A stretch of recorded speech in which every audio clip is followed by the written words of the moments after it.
Hello दोस्तों, क्या आपको भी सबके सामने किसी ने नीचे दिखाया है? आपके पूरे आत्मसम्मान को किसी के सामने तोड़ दिया गया है, तो उस समय सबसे पहले तुम्हारे अंदर क्या मरता है? तुम्हारा आत्मसम्मान या तुम्हारा अहंकार? ओशो के ये विचार तुम्हें इतना शक्तिशाली बना देंगे कि सामने वाला खुद चुप हो जाएगा। ओशो के इन विचारों को जानने और अपने जीवन में उतारने के बाद ना तुम्हें कोई नीचा दिखा पाएगा जब तक तुम खुद अंदर से झुक न जाओ। ओशो कोई साधारण संत नहीं थे, वो इंसान की आत्मा के निर्माता थे। वो बहस नहीं करते थे, वो सीधे व्यक्ति के ईगो पर वार करते थे। ओशो कहते हैं, तुम्हारा असली दुश्मन वो इंसान नहीं जो तुम्हें नीचा दिखाता है, तुम्हारा असली दुश्मन है तुम्हारा ईगो, जो ये साबित करना चाहता है कि तुम्हें फर्क पड़ता है। जब कोई तुम्हें नीचा दिखाता है तो असल में वो तुम्हारी इमेज पर हमला नहीं करता, वो तुम्हारी आइडेंटिटी पर हमला करता है। और तुम्हारा दिमाग इसे ऐसे पढ़ता है कि मैं सुरक्षित नहीं हूँ, मैं छोटा हूँ, मैं कमजोर हूँ, और तभी तुम्हारा ईगो जलने लगता है। लेकिन ओशो कहते हैं, जहाँ ईगो जलता है वहीं से आत्मा के जागने का रास्ता शुरू होता है। याद रहे, अगर हर बार कोई तुम्हें नीचा दिखाने आए तो समझ लेना भगवान तुम्हारे अंदर की असली ताकत को बुला रहा है। कोई भी इंसान खुद को बड़ा दिखाने के लिए दूसरों को छोटा करता है, ये ताकत नहीं, ये अंदर की कमजोर आत्मा की चीख है। ओशो कहते हैं, जो खुद से भरा होता है उसे किसी को गिराने की जरूरत नहीं पड़ती। ओशो कहते हैं, अपने दिमाग में ये बात बिठा लीजिए कि जो तुम्हें नीचा दिखाता है वो तुम्हें नहीं देख रहा, वो खुद की नाकामी को तुम्हारे ऊपर प्रोजेक्ट कर रहा है। जब कोई इंसान अंदर से टूटा होता है तो वो बाहर तोड़ता है, जब कोई अंदर से छोटा महसूस करता है तो वो सामने वाले को छोटा दिखाता है। ये दुश्मनी नहीं है, ये खुद से नफरत का बाहर उबल कर निकलना होता है। जब किसी इंसान को ये लगता है कि मैं कम हूँ, मैं पीछे हूँ, मैं असफल हूँ, मैं महत्वहीन हूँ, मेरे में कोई विशिष्ट गुण नहीं है, तो वो दो रास्ते देखता है। पहला, खुद को बेहतर बनाना, जो बहुत कम लोग करते हैं। दूसरा, सामने वाले को नीचे गिराना, जो ज्यादातर लोग करते हैं। और वही तुम्हारे साथ हो रहा होता है। वो तुम्हें नहीं गिरा रहे, वो खुद को उठाने की कोशिश कर रहे हैं। आज की दुनिया में हर इंसान किसी न किसी को नीचे गिराने में लगा हुआ है। वो किसी न किसी से कंपेयर कर रहा है। वो पैसा, स्टेटस, रिश्ते,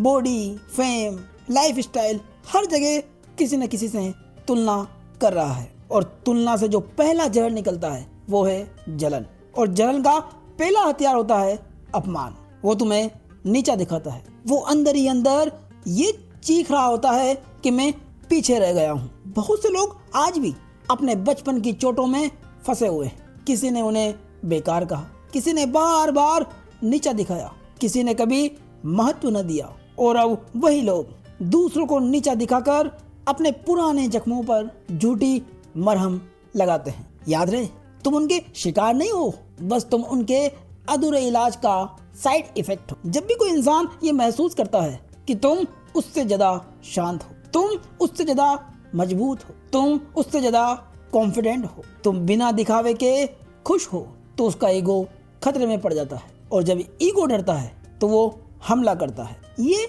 एक तरह से उसके ईगो का डिफेंस मैकेनिज्म है। और यही ओशो कहते हैं, जो इंसान भीतर से खाली होता है वो शोर मचाता है, जो भीतर से भरा होता है वो चुप रहता है। और यही ओशो कहते हैं, हर बार जब कोई तुम्हें नीचा दिखाता है तो तुम्हारे सामने दो रास्ते खुलते हैं। पहला, ईगो से लड़ने का, दूसरा, आत्मा से ऊपर उठने का। और यहीं से तुम्हारे जीवन का उद्देश्य सक्रिय होना शुरू होता है, क्योंकि हर अपमान एक आध्यात्मिक परीक्षा होता है कि तुम अहंकार बनोगे या जागरूक चेतना। जो इंसान तुम्हें तू कुछ नहीं है कहता है, तेरी औकात क्या है बोलता है, तुम्हारी बेइज्जती करता है, असल में वो तुम्हें नहीं, खुद को बोल रहा होता है। वो तुम्हारे सामने खड़ा इंसान नहीं होता, वो उसके अंदर का टूटा हुआ बच्चा होता है। मैंने भी अक्सर देखा है कि जिन लोगों ने मुझे सबसे ज्यादा नीचे दिखाने की कोशिश की वो अंदर से सबसे ज्यादा डरे हुए थे। और जिस दिन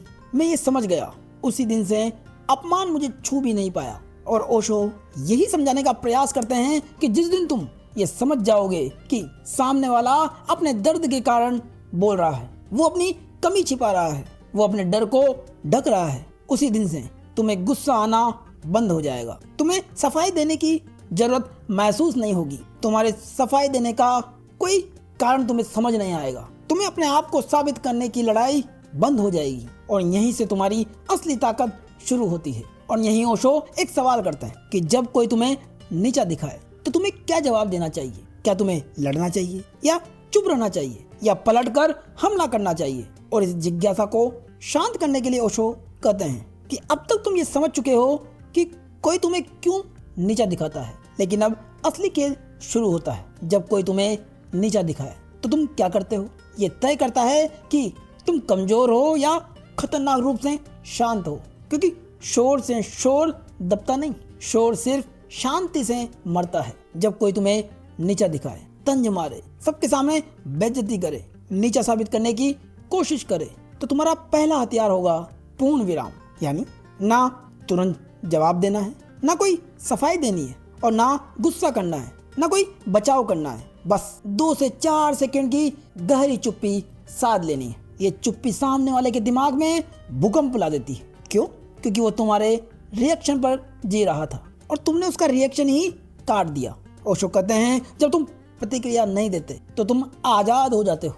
अब दूसरा हथियार है, जब सामने वाला कुछ जहर उगले तो तुम आंखें नीचे मत करना, मुस्कुराकर मत टालना, किसी डर में मत जाना। बस शांत निगाहों से उसे देखो, बिना दुश्मनी, बिना अहंकार। ये आंखों की चुप्पी उसके अंदर ये सवाल पैदा कर देती है कि मैं असर क्यों नहीं डाल पा रहा। और जब अपमान असर नहीं डालता तो अपमान करने वाला टूटने लगता है। अगर जवाब देना ही पड़े तो याद रखिए, आवाज जितनी शांत, असर उतना गहरा। जैसे आप बोल सकते हैं ठीक है, अगर तुम्हें ऐसा लगता है तो ठीक है, हाँ हो सकता है, बस इतना ही। कोई लंबा भाषण नहीं, कोई सफाई नहीं, किसी तरह का कोई युद्ध नहीं, बस शांत सब लेकिन खतरनाक नियंत्रण। क्योंकि जब तुम खुद को एक्सप्लेन नहीं करते हो तो तुम सामने वालों को बिना लड़े धराशायी कर देते हो, और जब तुम एक्सप्लेन करते हो तो तुम सामने वाले को ताकत दे देते हो, क्योंकि तुम्हारा हर बचाव उसकी जीत बन जाता है। याद रखिए, शेर कभी कुत्तों को सफाई नहीं देता।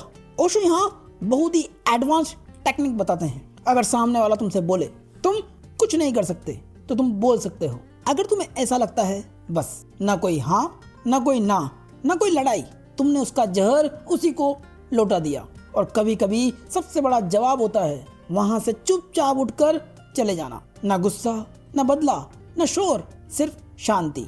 ये सामने वाले के ईगो को सीधे जड़ों से हिला देता है। ओशो कहते हैं जो चुप रह सकता है वो संसार को हिला सकता है। हर बार जब तुम चुप रहकर जीतते हो, ईगो को नहीं खिलाते, रिएक्शन से ऊपर उठ जाते हो, तो तुम अपने पुराने संस्कार तोड़ते हो, अपने जीवन के पर्पस की ओर बढ़ते हो, अपनी आत्मा को मजबूत करते हो। साइलेंस सिर्फ टेक्निक नहीं है, ये तुम्हारी आत्मिक ट्रेनिंग भी है। शायद ये सवाल तुमने भी कभी ना कभी खुद से पूछा होगा, क्यों हमेशा मुझे ही टारगेट किया जाता है? क्यों बार बार मुझे ही नीचा दिखाया जाता है? मैंने क्या किया है जो मुझे ये सब झेलना पड़ रहा है? और यही ओशो समझाते हैं, अगर तुम्हारे जीवन में एक ही तरह की चीज बार बार रिपीट हो रही है, तुम कहीं भी जाओ तुम्हें लोग हल्के में लेते हैं। कोई ना कोई तुम्हारी इज्जत गिराने की कोशिश करता है, परिवार हो, ऑफिस हो, दोस्त हो या पार्टनर हो। तो ये सजा नहीं है, ये प्रोसेस है, क्योंकि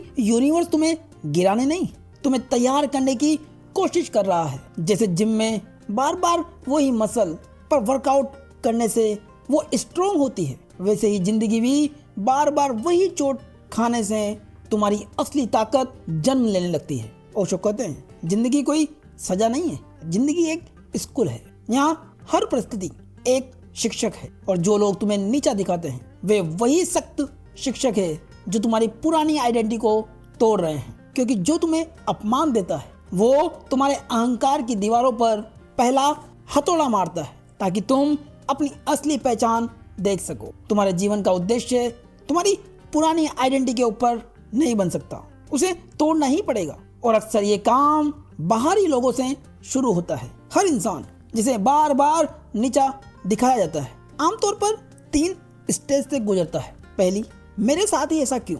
इस स्टेज में तुम सबको दोष देते हो, खुद को कमजोर महसूस करते हो, रोते हो, टूटते हो, शिकायत करते हो और अंदर से कहते हो मैं बेबस हूँ। ये स्टेज जरूरी है, लेकिन तुम यहीं फंस गए तो जीवन का उद्देश्य वहीं रुक जाएगा। दूसरी स्टेज है जब तुम ये जानने का प्रयास करते हो कि ये मुझे क्या सिखा रहा है, और जैसे ही तुम्हारा सवाल बदलता है कि मेरे साथ ही क्यों, उसकी जगह जब तुम बोलते हो ये मुझे क्या सिखा रहा है, और यहीं से जागरूकता शुरू होती है। अब तुम ऑब्जर्व करने लगते हो, पैटर्न्स को समझने लगते हो, अंदर से थोड़ा जुड़ाव महसूस करने लगते हो, और ये वो जगह है जहां से तुम्हारा आंतरिक रास्ता खुलता है। दूसरी स्टेज है जब तुम कहते हो कि मैं इस दर्द से क्या बना सकता हूँ, और ये सबसे ऊंचा स्टेज है। यहाँ तुम पूछते हो मैंने जो झेला है उसे मैं दुनिया के लिए कैसे गिफ्ट बना सकता हूँ, और यहीं से कोई महान शिक्षक बनता है, कोई